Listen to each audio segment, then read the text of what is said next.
Diddy really screwed up, and I'm not referring to his criminal trial, which has him sitting in prison right now, but it has to do with something that happened right before he got arrested. If you've seen the Netflix documentary about Diddy, The Reckoning, which 50 Cent produced, there's some footage there that had never been seen before. This is a photographer that Diddy hired to follow him around and document his life.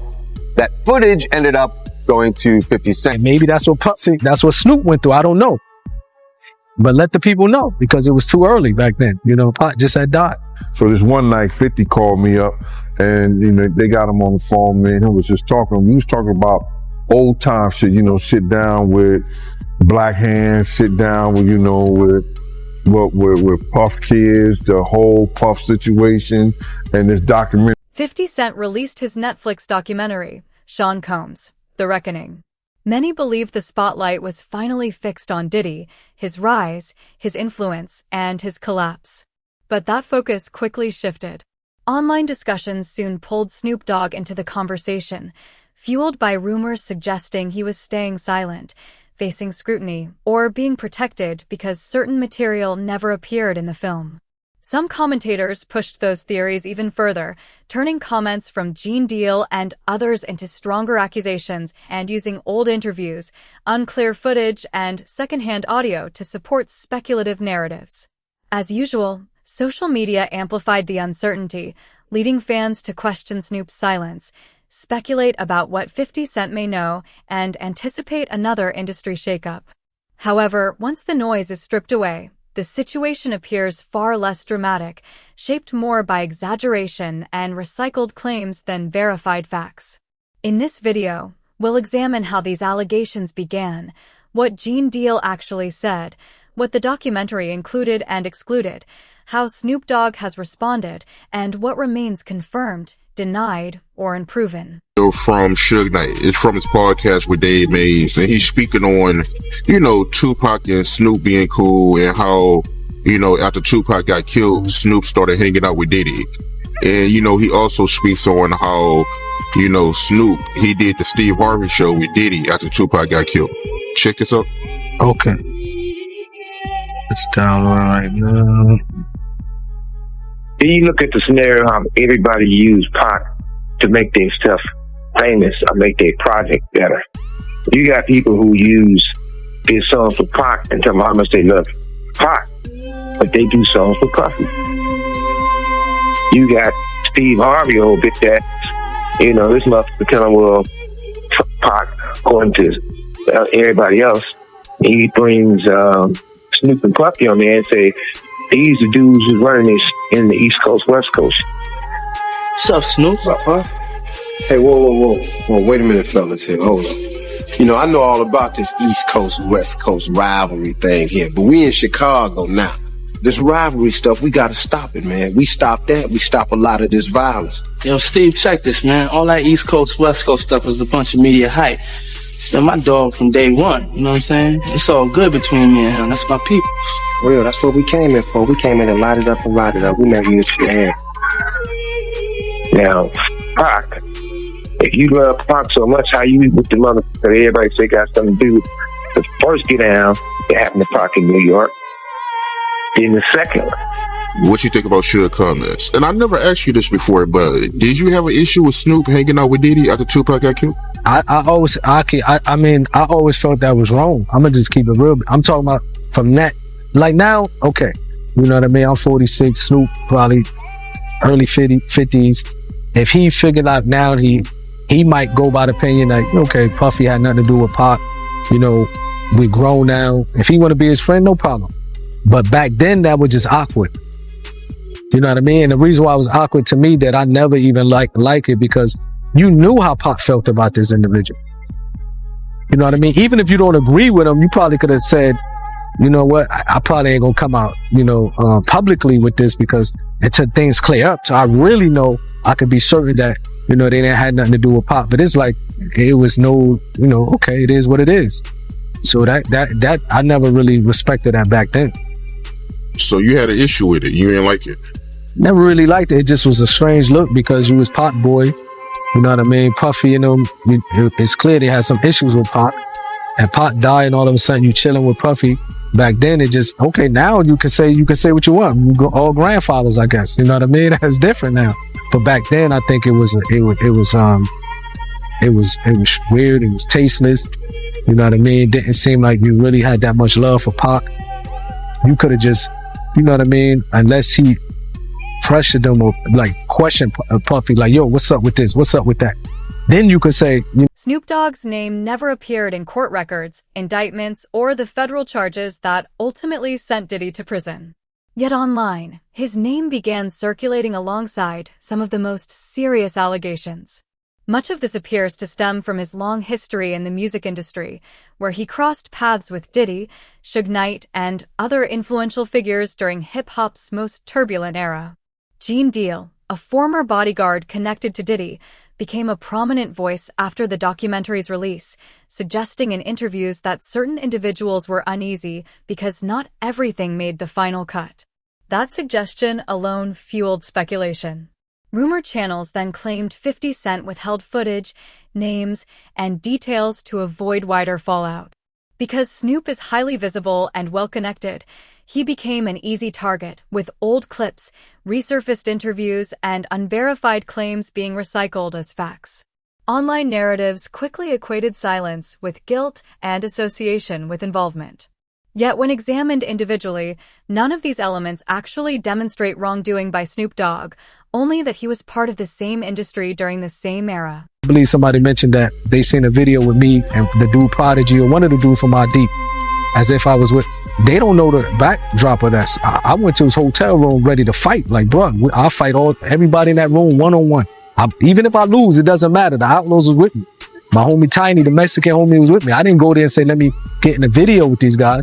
I went there knocking on their door. Doom, doom, doom. Tell them dudes to come out. What's up with your, what's up with your and Pac? You got a problem with Pac? Because we could just fight like man to man, face to face, and then shake hands. That was my approach with them. But when they told me they didn't have no problem, I don't mind being with you. You know what I mean? I don't mind shaking your hand because they told me they had love for Pac. So that's different. You know what I mean? If he come out and say, well, I already, I questioned Puffy about it. I believe that he didn't, he loved Pac. That's my opinion. I can move the way I want to move. So when people try to, I noticed somebody, I think on your page do that. Well, Napoleon was in the video with Mobb Deep. They don't know how I got in that video with Mobb Deep. You know what I mean? I pulled up on him but I'm the type of person, I've never been a bully type of person. You know what I mean? If I talk to a person like a man and they tell me face to face, look, I got love for Pac, I'm comfortable to know if I can look in their eyes, and if I believe what they said, I have the right to say, okay, no problem, I believe you. You know what I mean? And maybe that's what Snoop went through. I don't know. But let the people know, because it was too early back then. Pac just had died. You know what I mean? Like, he had the right to say, the reason why I'm rolling with Puffy, I questioned him about my homie. He gave me this answer.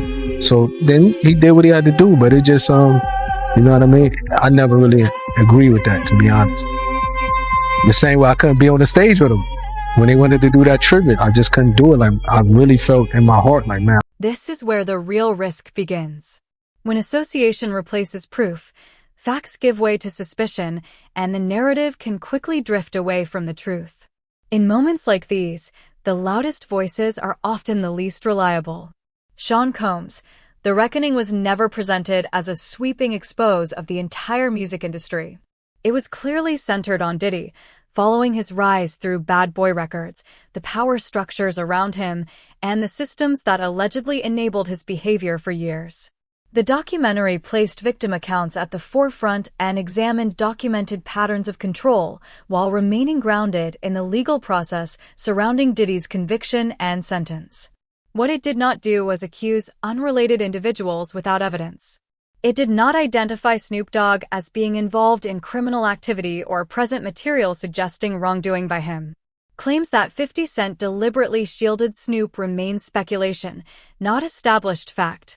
Curtis Jackson has also stated that the documentary focused on information that could be verified and legally supported. Documentary thinking he was going to come out triumphant. Yeah, I didn't know that's how this started, as he started filming himself and getting this footage because he thought he was going to beat everything. Okay, Diddy that makes sense. Okay. has a relationship. Netflix. I knew that. With Ted Sarandis. I saw that. Yes. Okay. And he's filming it there. But of course, when you get, obviously it wasn't a clean sweep on the prosecutor's side, but you're still going to prison.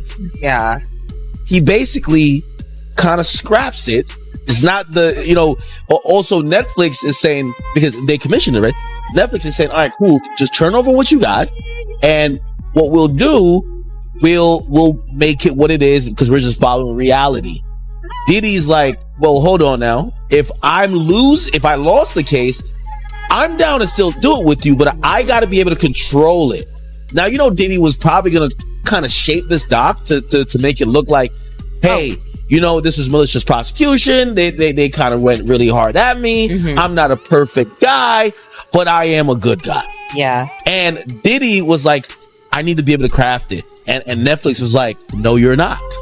And he's like, well, my question is, did he sign the footage over to Netflix so they own it? Mm-mm. Like, how were they able to do this without his? No, but he didn't pay for it. So essentially, they're calling it a payment error. Oh. So essentially, the deal falls apart, or he's like, we're not going to do this. So awkward. And the people who did the work that have all this footage, they're like, so wait, you told us to film because this is going to be on Netflix.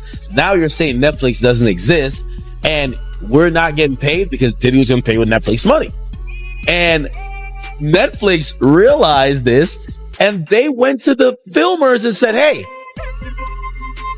If anything, the documentary showed restraint in a media environment driven by shock value.